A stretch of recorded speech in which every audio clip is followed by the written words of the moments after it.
കൂട്ടുകാരെ, ഇന്ന് നമുക്കൊരു കുറുക്കനെ പറ്റിച്ച കാക്കയുടെ കഥയായാലോ? ഇഷ്ടമാവുകയാണെങ്കിൽ ലൈക്ക് ചെയ്യാനും സബ്സ്ക്രൈബ് ചെയ്യാനും മറക്കല്ലേ. ഒരിക്കൽ ഒരു കാക്കയ്ക്ക് ഒരു അപ്പം കിട്ടി. അത് അപ്പവുമായി പറന്ന് ദൂരെ ഒരു മരക്കൊമ്പിലിരുന്ന് തിന്നാൻ ആരംഭിച്ചു.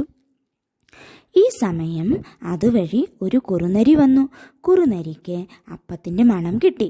കുറുനരിക്ക് അപ്പം കഴിക്കാൻ കൊതിയായി. ഇതെങ്ങനെയെങ്കിലും കൈക്കലാക്കണം, കുറുനരി വിചാരിച്ചു.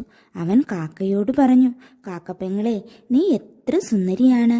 നിന്റെ കറുത്ത ചിറകുകളും കൊക്കും വളരെ മനോഹരം തന്നെ. നിന്റെ സ്വരമെന്ന് കേൾക്കുവാൻ എനിക്ക് കൊതിയാകുന്നു. കുറുനരിയുടെ പുകഴ്ത്തൽ കേട്ട കാക്കയ്ക്ക് പണ്ടിതുപോലെ തൻ്റെ കാക്ക മുത്തശ്ശിയെ ഒരു കുറുനരി പറ്റിച്ച കഥ ഓർമ്മ വന്നു. എങ്കിലിന്ന് ഈ കുറുനരിയെ പറ്റിച്ചിട്ട് തന്നെ കാര്യം.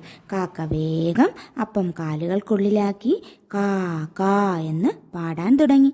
തൻ്റെ പുകഴ്ത്തലിൽ കാക്ക വീണില്ലെന്ന് മനസ്സിലാക്കിയ കുറുക്കൻ അപ്പം കിട്ടാതെ എളിഫ്യനായി അവിടെ നിന്നും പോയി.